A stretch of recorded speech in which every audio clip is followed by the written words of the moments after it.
자, 요 지문 같은 경우에는 질문 읽고 하는 것보다 아는 만큼 보이거든? 아는 만큼 보여. 1문단에서 되게 많은 게 사실 들어있어요. 되게 많은 내용이 들어있어요. 1문단에서 뭐 양자역학, 미시세계 이런 얘기가 나왔잖아. 미시세계가 뭐야? 미시세계가 뭐 지문에 나오긴 합니다. 미시세계라는 것은 엄청 작은 거예요. 그리고 그 미시세계가 모이고 모여가지고 과학에서는 우리가 눈에 볼 수 있을 만한 크기가 되면은 것이라고 하는 거야. 우리가 눈에 볼 수 있을 만한. 근데 이 미시와 것이라는 개념이 과학에서만 쓰이는 건 아니다. 대표적으로 경제학에서도 쓰이지. 미시경제, 거시경제 이런 말로. 미시경제는 뭐, 거시경제는 뭐야? 그러면 경제학에서의 미시와 거시의 의미는 뭐지? 경제학에서의 거시는 국가라는 의미예요. 국가라는 의미. 그래서 한 국가의 경제 상황에 대해서 혹은 그 국가의 경제 상황에 대해 다른 나라들과의 관계 뭐 이런 이야기들 요게 거시 경제란 말이야. 그럼 미시 경제는 뭐야? 그 국가 안에 있는 보이지 않는 아주 작은 구성 요소들, 소비자들, 기업, 하나의 기업, 하나의 소비자. 한 국가 안에는 엄청 많은 소비자와 기업들이 있을 거잖아. 안 보이는 그런 이야기를 이해를 해야 돼요. 알고 있어야 돼요. 왜냐면은 여기에서는 고전역학이랑 이야기를 하고 양자역학 이야기하면서 양자역학의 미시세계에서는 이라고 말을 해서 고전역학에서의 거시, 미시, 양자역학에서의 거시세계까지는 상호배타적인 상태들이 공존할 수 없다라고 말을 깔고 가는 거야. 그래서 고전역학 같은 경우에는 뭐라고 설명이 되어 있니? 초기 운동 상태를 정확히 알 수 있다면 일정한 시간 후에 물체의 상태는 정확히 측정될 수가 있다라고 합니다. 그래서 고전역학에서는 초기의 상태가 있죠. 초기의 상태. 이것부터 합시다. 고전에서 거시, 미시 이 이야기 말은 안 했지만은 깔려 있는 거예요. 고전에서 거시, 미시가 있고요. 그리고 이 둘의 구분은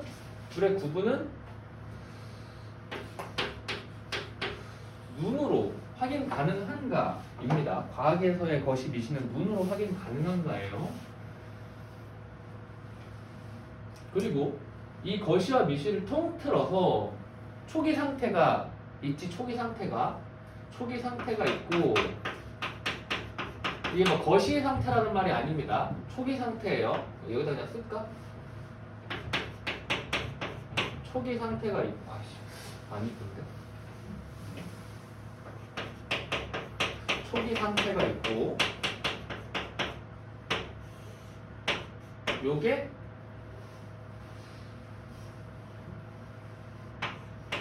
이후의 상태인가? 무슨 상태죠?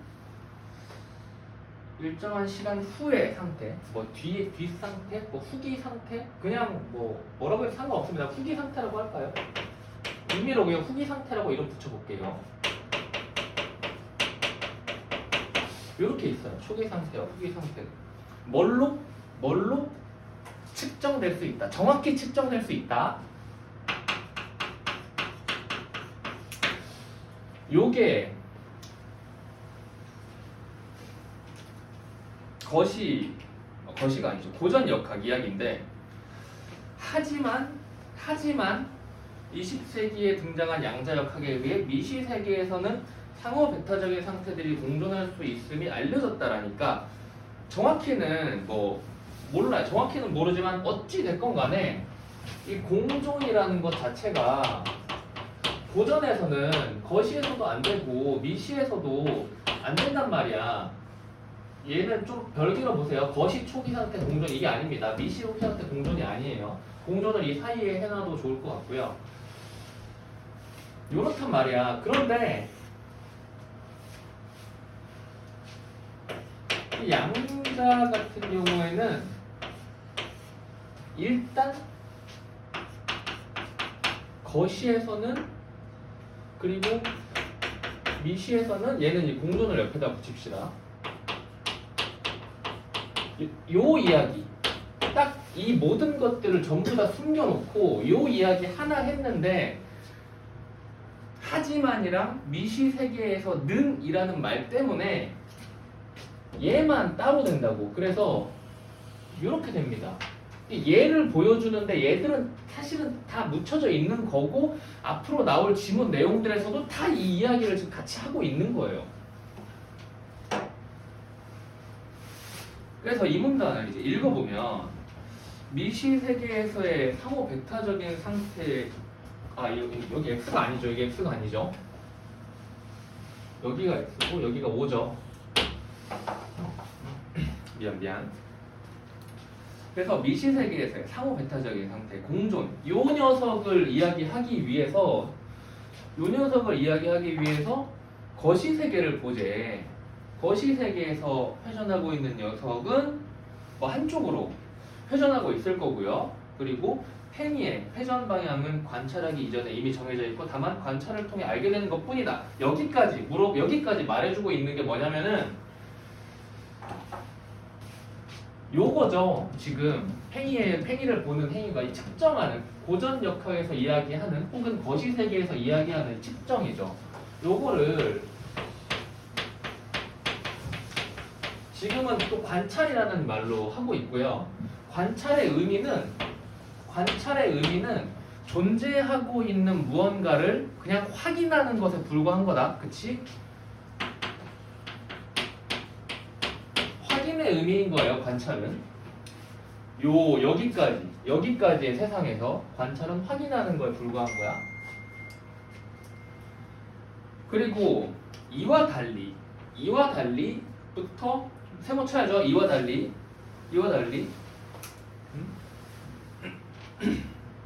세모 치고 이 문단 시작부터 이와 달리 이전까지 그 왼쪽에 뭐 이렇게 하셔도 되고 그 왼쪽에 이제 관찰은 확인이다 이렇게 하셔도 되고요.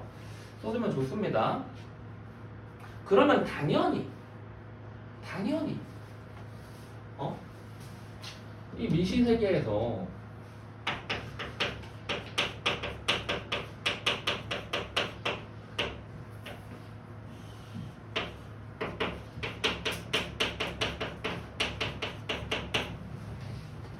당연히 이렇게 있겠죠.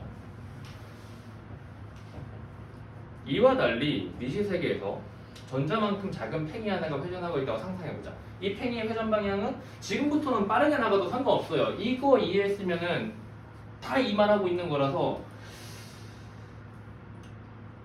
하나의 팽이에 공존하고 있는 두 상태는 관찰을 통해서 한 가지 회전 방향으로 결정된다. 그러니까 여기에서의 관찰이 어떤 의미를 갖냐면은 얘는 결정 짓는 거고요. 뭐가 공존하고 있는 거야? 여기에서 뭐 공존하고 있는 게 뭐야? 어디에서 공존이 있는 거야? 여기서? 그치, 초기 상태에서 공존이 있는 겁니다. 정확히 말하면은 상호 배타적인 두 상태예요. 서로 융화할 수 있는 두 상태는 당연히 공존할 수도 있겠지. 근데 서로 배타적이라는 것은 서로 교집합이 없다라는 말이거든. 걔네들은 공존할 수가 없죠. 우리 전에 이야기했던 논리에서 이제 많이 이야기했었어. 우리 지금 뭐 이 지문도 어렵지만은 전에 있었던 논리 지문들에서 어려운 논리 지문은 다 비슷한 이야기를 하거든. 모순 이런 이야기도 나왔었고 모순 이야기할 때도 뭐 벤 다이어그램 이런 거 하고 그랬잖아. 비슷한 말들이에요. 비슷한 말들. 그래서 상호 배타적인 이 두 상태가 동시에 참이 될 수도 없고 동시에 거짓이 될 수도 없는 그런 관계를 모순 관계를 한다. 뭐 이런 겁니다. 전에 본 적이 있어요. 지문에서. 상호 배타적이라는 말은 없었던 것 같긴 하지만은 아무튼 여기까지 뭐 관찰을 통해서 한 가지 회전 방향은 결정된다. 두 개의 방향 중 어떤 쪽이 결정될지는 관찰하기 이전에는 알 수 없다. 이와 달리부터 상호 배타적인 상태가 공존하는 것이다. 여기까지가 이와 달리 이전이 관찰은 확인이다라는 것을 말해주는 거였다면은 이와 달리 이후부터는 관찰은 결정이다. 어디서? 양자에서 미시세계에서는 을 말해주고 있는 겁니다. 그래서 배타적인 상태의 공존과 관찰 자체가 물체 이 밑줄 추론 문제 같은 경우는 사실은 앞부분을 안 읽고 여기서부터만 봐도 풀 수는 있어요. 배타적인 상태의 공존과 관찰 자체가 물체의 상태를 결정한다는 개념, 이 개념에 대한 이해를 앞에서 못했어도 여기서부터 배타적인부터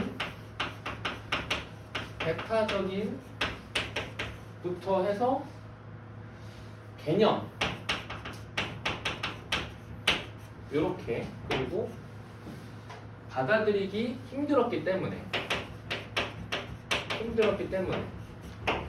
그래서 아인슈타인이 이런 이야기를 한 거죠. 그쵸? 아인슈타인이 이런 이야기를 한 이유는 얘를 받아들이기 힘들었기 때문에 비판한 거고, 기억이랑 요 녀석은 다른 거예요. 그쵸? 다른 거죠. 기억이 얘를 무조건 비판을 해야 된다 이거야.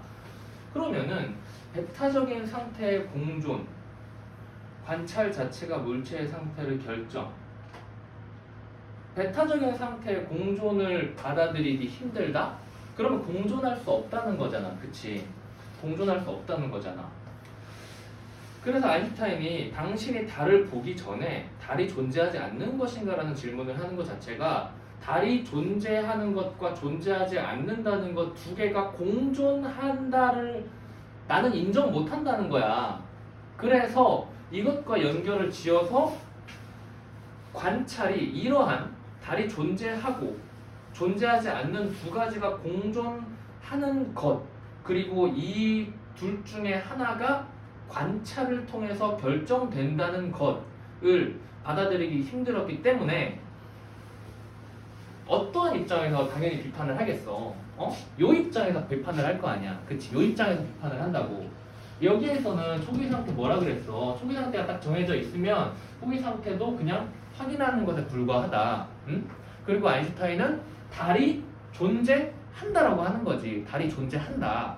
근데 이거를 누구나 다 알고 있는데 얘가 존재하는지 존재하지 않는지를 어떻게 이걸로 결정한다고 하는 거냐. 관찰하기 전에도 얘는 존재한다라는 이야기를 하는 거예요.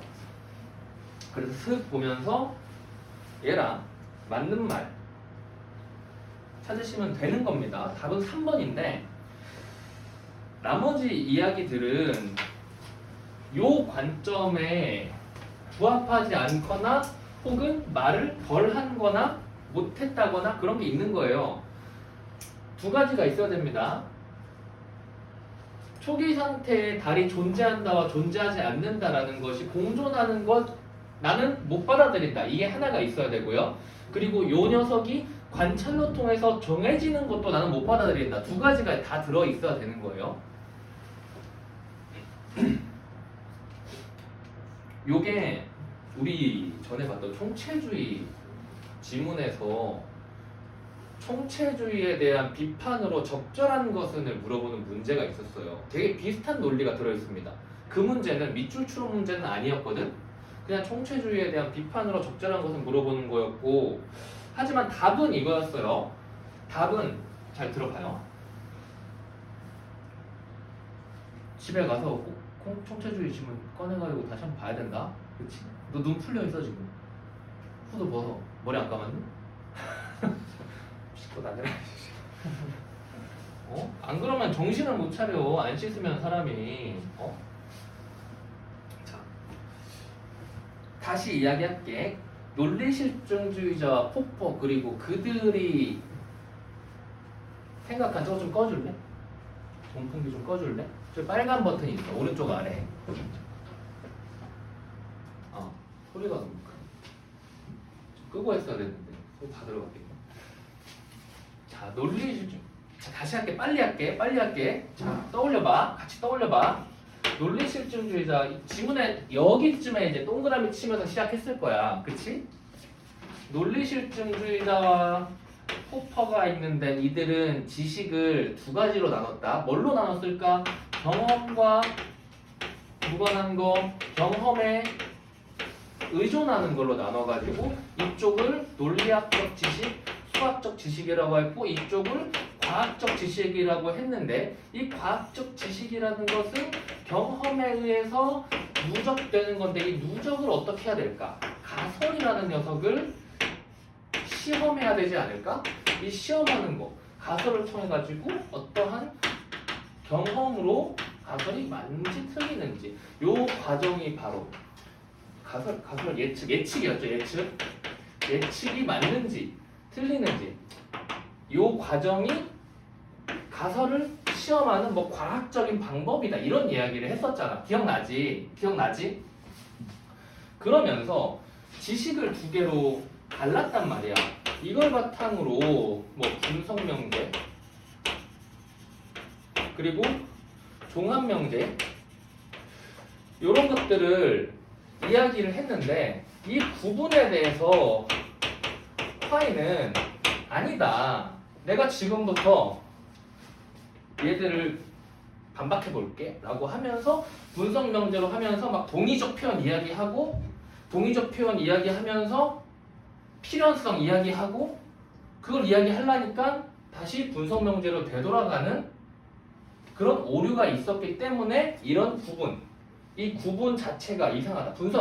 이 구분을 비판하기 위해서 분석명제라고 정의 내린 요 녀석 자체를 까버린 거지. 그래서 이거는 틀렸다. 그래서 여기서 다시 올라가서 지식을 이런 식으로 나누는 것은 옳지 않다. 지식은 기존에 있던 지식들 그리고 다양한 조건들 역시도 우리에게는 시험의 대상이 돼야 된다. 우린 이거를 앞으로 뭐 총체주의라고 하자, 아니면 전체 지식이라고 하자 이런 이야기를 했잖아. 그걸 총체주의다라고 이야기를 하고 화이는 지식을 중심부랑 주변부로 나눕니다. 그런데 재밌는 것은 얘네들은 요거는 바뀌지 않는 아주 단단한 것이라 그랬어. 그치? 그런데 어떠한 경험이 주변부에서 충돌했을 경우에 빡세게 충돌하면 중심부 지식까지 바꿀 수 있다. 모든 것이 바뀔 수 있다. 물론 얘들이 바뀌는 것은 그렇게 선호되는 일은 아니다. 그래서 웬만하면은 얘네를 수정하는 식으로 가겠다라는 거예요. 이게 이제 그 논리실증주의자 지문의 요약인데 지문의 맨 마지막에 보면은 화이는 이런 식으로 유도리를 막 발휘했다라고 했잖아. 유도리를 발휘해가지고 뭐 무엇이든 다 되는 것처럼 이야기를 했지만 그러나 기억날 거예요. 그러나 화인의 이러한 지식의 구분은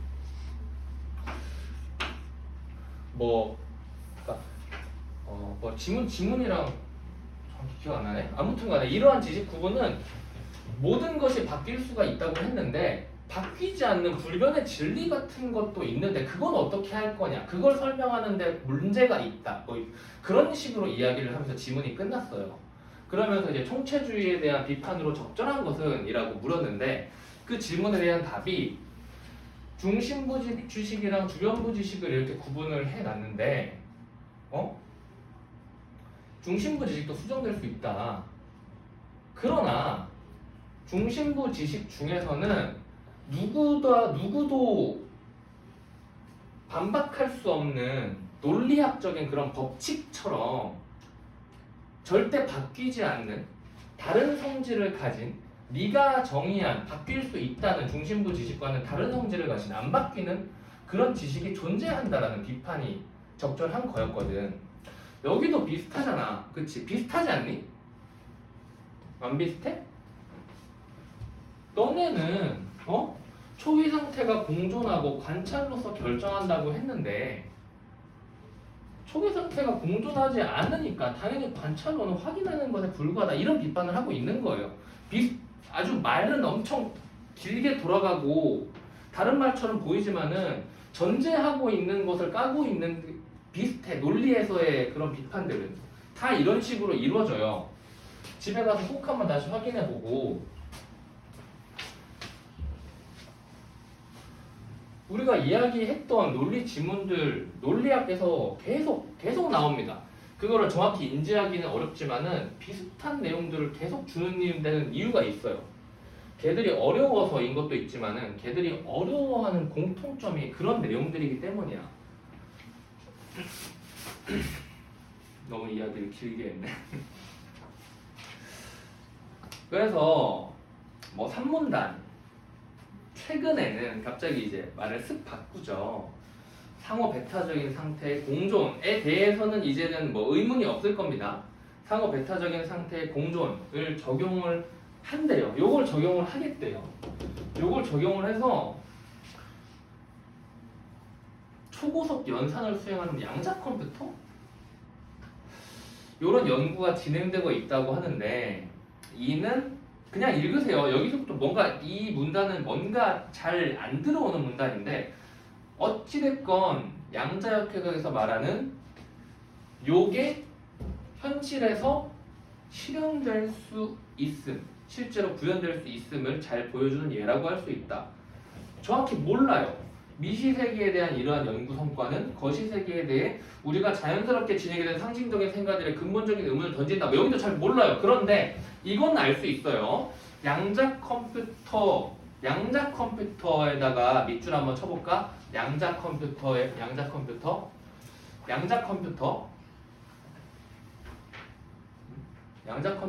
색깔에 있는 걸로 밑줄 치고 그리고 예라고 잘 보여주는 예라 할 수 있다. 이것도 표시해볼까? 양자 컴퓨터 예. 뭐의 예야? 방금 전에 우리가 이야기했던 1문단, 2문단의 예시라고. 이 예시가 28번에 보기로 나온 거예요.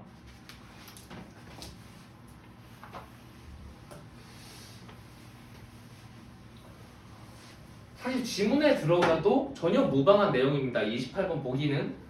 이걸 그 사이에 넣어가지고 보면은 이제 이해가 되는 거예요. 28번 같은 경우에는 그냥 보면서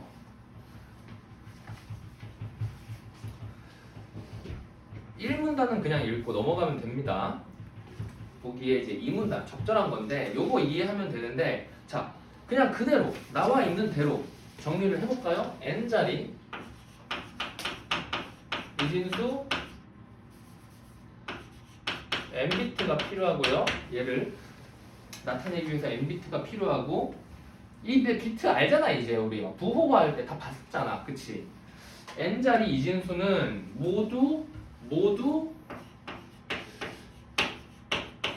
이 n개 존재한대요. 그럼 이거 뭐 당연하죠. 한 자리가 이렇게 있으면은 한 자리가 있으면은 얘는 1비트인 거고 얘는 0 또는 1이니까 두 개가 존재하겠죠.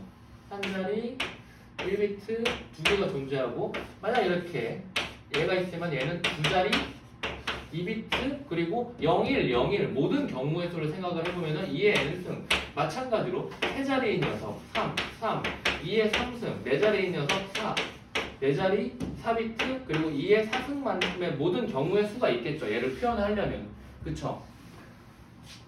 요게 일반 컴퓨터라는 거예요. 요게 이제 일반 컴퓨터.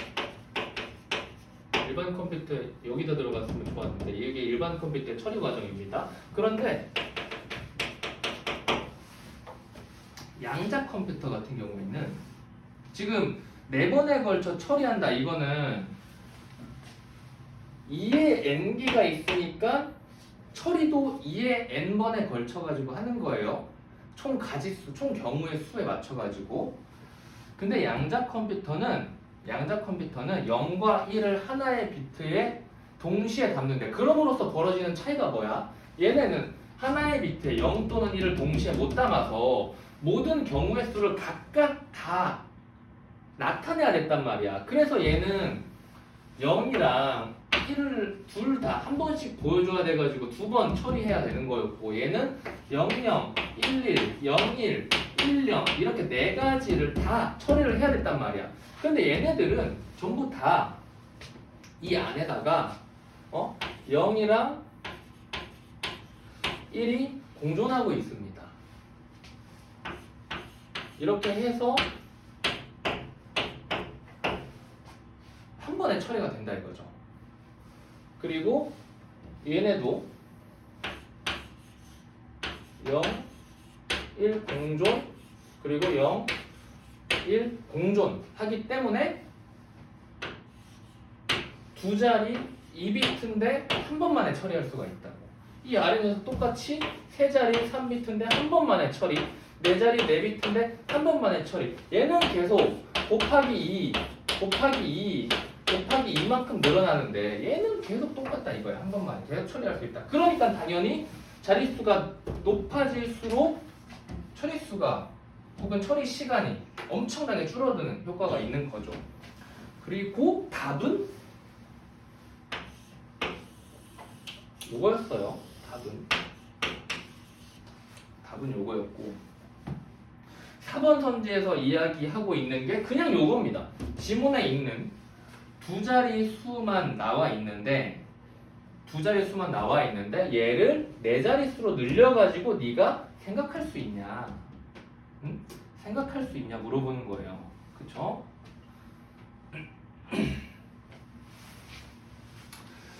1번 선지 한번 볼까요? 양자 컴퓨터는 상태 공존을 이용함으로써 연산에 필요한 비트의 수를 늘리는 게 아니라 처리 횟수를 줄일 수 있는 겁니다.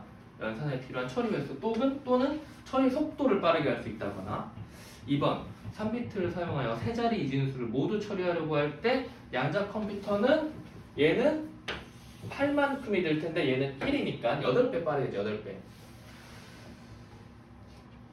그리고 3번 한 자리 이진수를 모두 처리하기 위해 1비트를 사용한다고 할 때 정보 처리 횟수는 다르죠?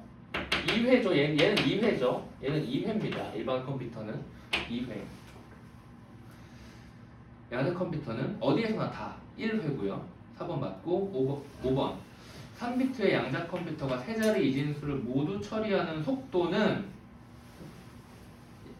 6비트의 양자 컴퓨터가 6자리 이진수를 모두 처리하는 속도보다 빠르냐? 같죠? 그쵸? 양자 컴퓨터 이야기랑 같은 거죠. 일반 컴퓨터는 속도가 어떻게 될지 한번 확인을 해보세요. 8배 아니니? 8배? 그치? 일반 컴퓨터는 8배 아니야? 8배?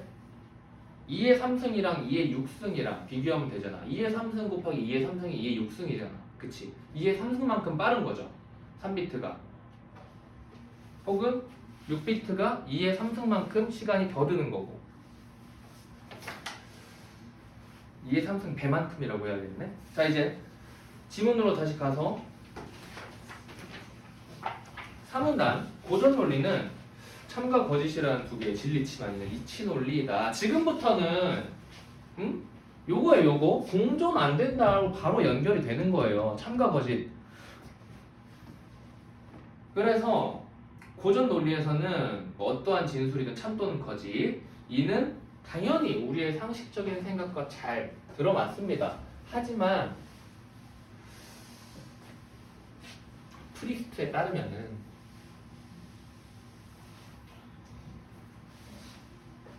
참인 진술과 거짓인 진술 고전에서는 이렇게 가르지만은 참인 동시에 거짓인 진술이 있대요. 이를 설명하기 위해 거짓말쟁이 문장을 제시하는데 거짓말쟁이 문장을 이해하기 위해 자기지시적 문장을 제시를 하니까 여기가 잘 안 읽힌 겁니다. 거짓말쟁이 문장이 뭐지? 하는데 갑자기 자기지시적 문장을 말해버리니까 둘 다 모르는 거잖아. 자기지시적 문장 먼저 봐야 돼요. 천천히 읽어가면서 말 그대로 이 문장의 설명 자체는 별로 어렵지 않습니다. 자기지시적 문장 네모 침대부터 요 문단 끝날 때까지 쭉 읽으면 돼요. 자기 자신을 가리키는 문장이 자기지시적 문장인데 그 문장이 참인지 거짓인지도 그 문장 내용에 의해서 판별할 수가 있죠. 여기까지만 보고 29번으로 가서 자기 지시적 문장은 그 문장 스스로를 지시를 해야 돼요. 붕어빵에는 붕어가 없다. 이것은 지문에서 페루 예시 나온 자기 지시적 문장이 아닌 문장이죠. 1번은 자기 지시적 문장이 아니다. 그리고 2번은 이 문장은 자기 지시적이다 라는 문장은 거짓이 아니다. 그러니까 참이겠죠. 그쵸? 참이겠죠? 2번이 답입니다. 2번이 3, 4, 5번은 해설 보고 확인하시고 3, 4, 5번 할까 말까? 이건 스스로 한번 해보세요. 그리고 이제 30번이랑 31번을 보는데 딱 봐도 지금 풀릴 만한 거는 내 입장에서는 보이긴 하는데 요 거짓말쟁이 문장까지만 일단 이어서 읽어봅시다. 일단 30번 문제는 누가 봐도 6문단을 보고 풀어야 될 거라고 막 보여주고 있는데 31번은 사실 그 이전의 이야기도 많이 들어있거든. 5문단 이 문장은 거짓이다는 거짓말쟁이 문장이다. 이는 이 문장이라는 표현이 뭐 어쩌고 저쩌고 이야기를 하고 있는데 프리스트의 입장 잘 생각하셔야 됩니다. 프리스트는 어떤 입장이에요? 어디를 지지하는 거죠? 이걸 놓치시면 안 돼요. 얘를 놓치면 안 돼. 프리스트가 뭐지? 이런 생각하면 안 된다고. 프리스트는 요 이야기하는 사람이잖아. 그치? 정신 차려. 졸지 말고. 그러니까 졸린 거야. 팔짱 끼고. 손에 펜 들고 이렇게 들고 있으라고. 프리스트는 공동 이야기하는 사람입니다. 이 생각 했어야 돼. 지문 읽으면서. 복습할 때는 꼭 해야 돼. 그래서 이 거짓말쟁이 문장의 예시를 보니까 요거라 이거예요. 만약에 이 문장은 거짓이다가 참이라면 혹은 거짓이라면을 가정해보자 이거예요. 이 문장은 거짓이다가 참이라면 맞는 말이니까 이 문장은 거짓이다가 맞는 말. 그래서 얘는 거짓이 되는 거죠. 그쵸? 그래서 얘는 거짓이 되고요. 얘가 만약에 거짓이다라고 가정을 하면은 얘는 틀린 말이니까 그러면은 이 문장은 참이겠네. 그치? 거짓으로 가정을 해도 참으로 가정을 해도 거짓이라면 참이고 참이면 거짓이다. 두 상태가 공존하고 있는 겁니다. 요걸 이제 공존이라고 하는 거예요.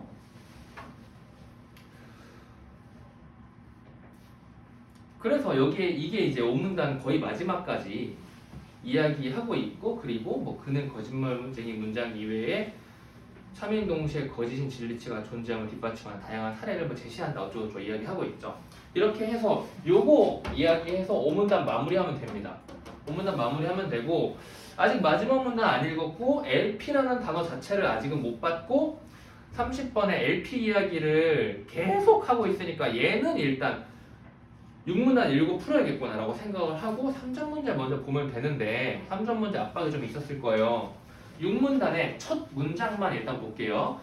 지금 얘가 안 잡혀서 그런 건데 자 6문단의 첫 문장 보면은 고전 논리에서는 참인 동시에 거짓인 진리치를 지닌 문장을 다룰 수 없기 때문에 프리스트는 그것도 다룰 수 있는 비고전 논리 중 하나인 LP를 제시하였다. 지금 요 이야기 하는 겁니다. 프리스트, 공존, LP 다 똑같은 말인 거예요. 여기까지만 읽고 들어가도 무방해요. 그래서 31번을 봅시다. 31번 같은 경우는 구분을 지을 수 있어야 됩니다. 여기까지 읽었으면 이제 구분 지을 수 있을 텐데 어떻게 구분 짓냐면 적절하지 않은 문제 치고 보기 보면은 자 A는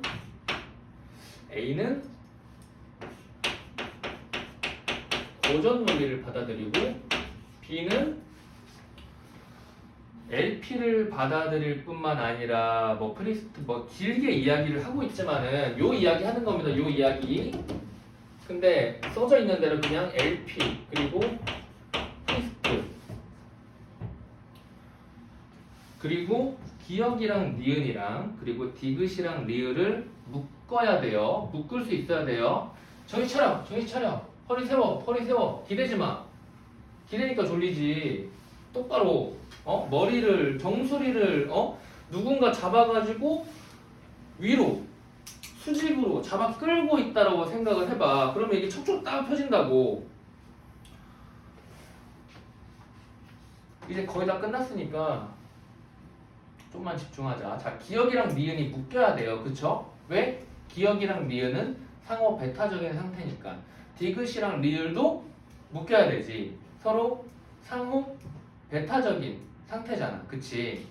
그래서 일단 기억이랑 니은을 묶어요. 그리고 디귿이랑 리을을 묶는데 이 둘이 다릅니다. 어떤 점에서 달라?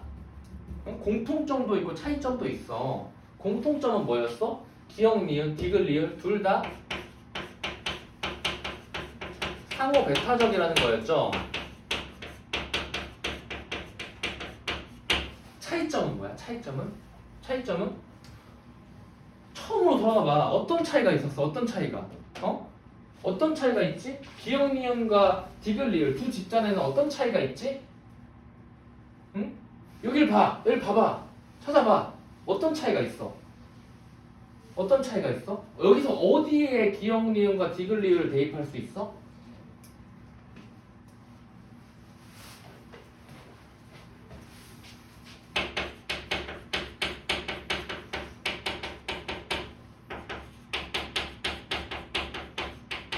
얘들을 왜? 초기 상태는 뭐 때문에? 관찰 전이니까. 이 관찰 전의 상태 그리고 관찰 후의 상태인 겁니다. 이 초기 상태랑 후기 상태는 임의로 붙인 거예요. 지문에 있는 게 아니라 초기 상태, 후기 상태, 아니면은 관찰 전, 뭐 이렇게 써도 됩니다. 관찰 전,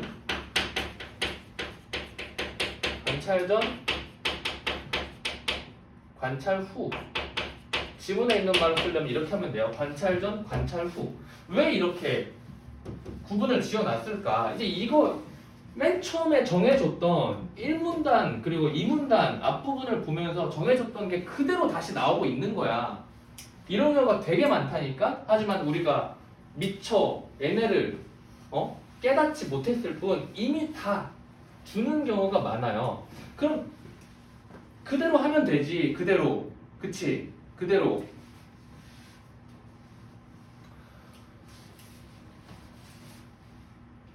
이 중에서 1문단에서 나온 말이 있잖아. 1문단에서 양자 역학에서는 미시 상태에서 상호 배타적 상태가 뭐 공존할 수 있다. 미시 세계에서 이런 이야기를 했잖아.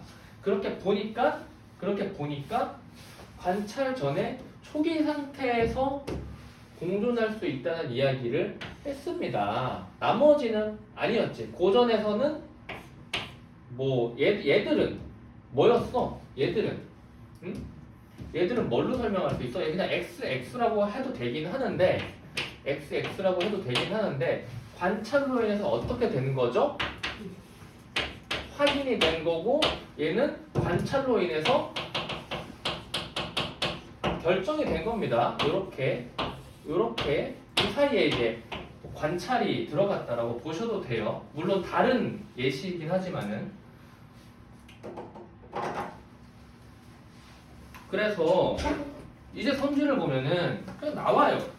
A는 기억이 참이 아니라면 거짓이고 참 거짓 외에 다른 진리치. A는 고전이니까 제대로 안 읽어도 상관없어요. 참이 아니면 거짓인 겁니다. 그리고 B는 기억은 참인 동시에 거짓일 수 있다고 주장하지만 디귿은 참이 아니라면 거짓이다. 그게 기억은 관찰 전의 상태니까 공존이 가능하지만은 디귿은 관찰 후에 결정된 상태라서 공존이랑은 상관이 없다는 이야기를 이렇게 바꾼 거예요. 3번 A와 B는 모두 디귿이 참일 때 리을도 참이 되는 것은 불가능하다라고. 왜냐면 둘 다 정해졌으니까. 오케이? 둘 다 정해졌으니까.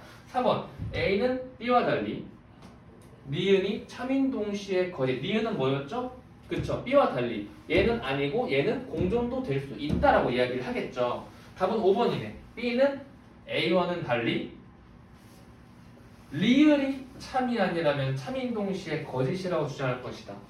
이미 결정된 상태인데 요거 여기에서 문제를 낸 거죠. 이미 결정된 상태니까 당연히 참 아니면 거짓일 수밖에 없는 겁니다. 관찰한 수니까요. 이제 30번 하나 남았는데 얘는 다 읽고 나면은 좀 배신당하는 그런 느낌이 드는데 일단 봅시다. 이 육문단 같은 경우는 이 이야기를 하고 있어요.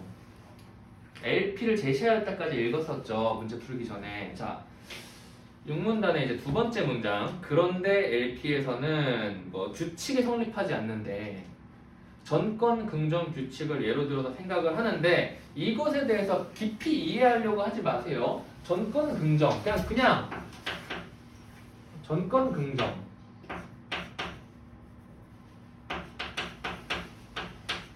얘가 뭐냐 그냥 여기서 주는 대로만 그대로 따라가면 됩니다. 전권 긍정. 자, 니은은 뭐죠? 니은은 조건문입니다. 그쵸? 조건문. 그리고 전권인 P, 후건인 Q. 그러니까 요게 있어요.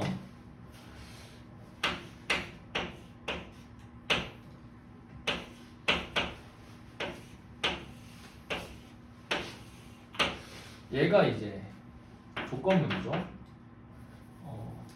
얘를 조건문이라고 하고 옆에다가 P, 전권이라고 할까? P라고 할까? 전권 그리고 Q, 후건 이렇게 있을 때 고전 논리에서는 자 봐요. 고전 논리에서는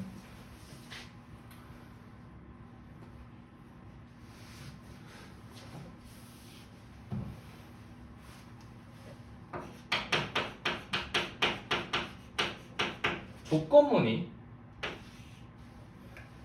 참이고 전권 참이고 이 둘이 참이면은 자연스럽게 후건도 참이 된다. 이 이야기를 하고 있지.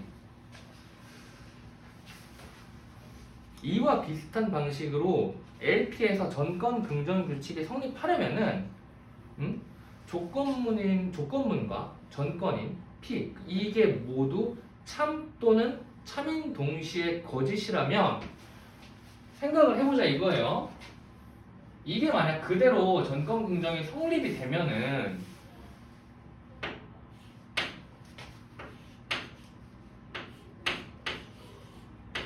요거죠. 그리고 아래도 똑같다면은 전권도 똑같다면은 후권도 당연히 똑같아져야 된다 이야기를 하고 있는 거예요. 성립한다면 이렇게 된다. 그런데 실제로 보니까 어떠냐면 그러나 체크해야죠. 그러나 세모 표시 쳤어. 그러나 LP에서 조건문의 전권은 참인 동시에 거짓이고 해보자 이겁니다.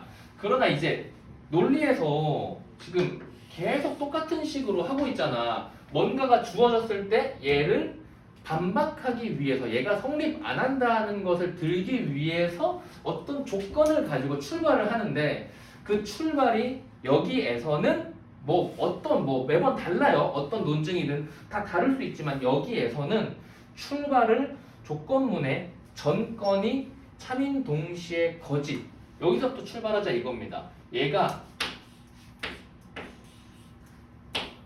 이렇게 되면 그리고 후건은 거짓이래요. 이렇게 되면 어떻게 돼? 전권이 참이고 후건이 거짓이면은 이 조건문은 거짓이 되지, 그치? 조건문은 거짓이 되는 거야. 근데 전건도 거짓이고 후건도 거짓이면은 이 조건문은 참이 되겠지. 그래서 똑같잖아. 그치? 이 둘이 똑같으면은 전건 긍정에서는 당연히 후건도 이렇게 돼야 되는데 후건도 참인 동시에 거짓이 돼야 되는데 요게 성립하지 않는다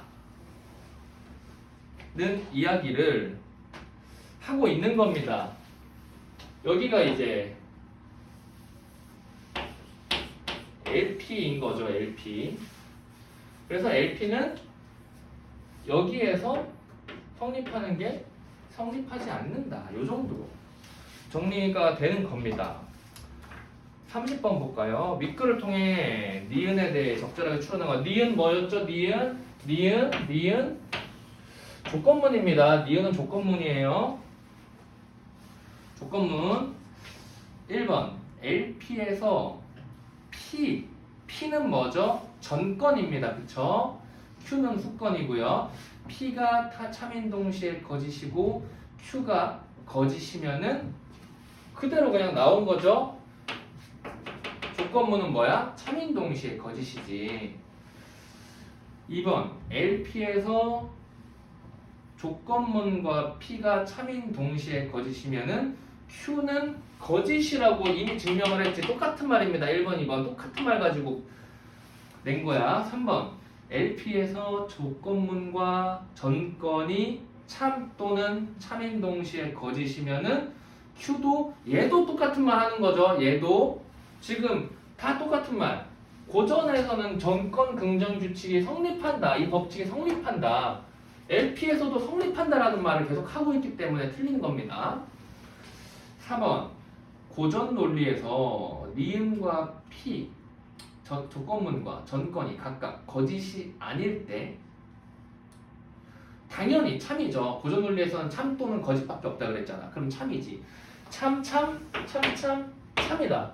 얘도 그냥 똑같은 이야기 하고 있는 거예요. 답이 5번이네. 고전 논리에서 조건문과 전건이 참이면은 당연히 후건도 참이다. 거짓인 것은 불가능하다. 이 5번이 6문단 마지막 문단상에서 제일 앞에서 나오는 거예요. 그래서 걔를 이제 답으로 내면서 결국은 뭐 그렇게 깊이까지는 몰라도 되고 정답은 어쨌든 요거에서 낼게 라고 좀 치사한 거죠. 치사한 거. 치사한 게 많습니다. 그래서 실제로 막 엄청 철저한 논리라든가 막 엄청난 분석력, 치밀함 이런 거는 뭐 최대한 기르면 좋지. 기르면 좋은데 실제 시험장에서는 잔머리를 얼마나 잘 굴리냐도 되게 중요해. 얘도 1등급, 한 등급 정도를 가른다. 잔머리를 잘 굴리는 게. 뭔가 눈에 안 보이면은 포기하지 말고 다른 선수도 한번 봐봐. 내가 할 수 있는 게 있나 없나. 감정적으로 하지 말고 씨발 난 못해. 난 망했어. 이게 아닙니다. 망해도 되는 게 있어. 여기까지 하고 좀 쉴게요.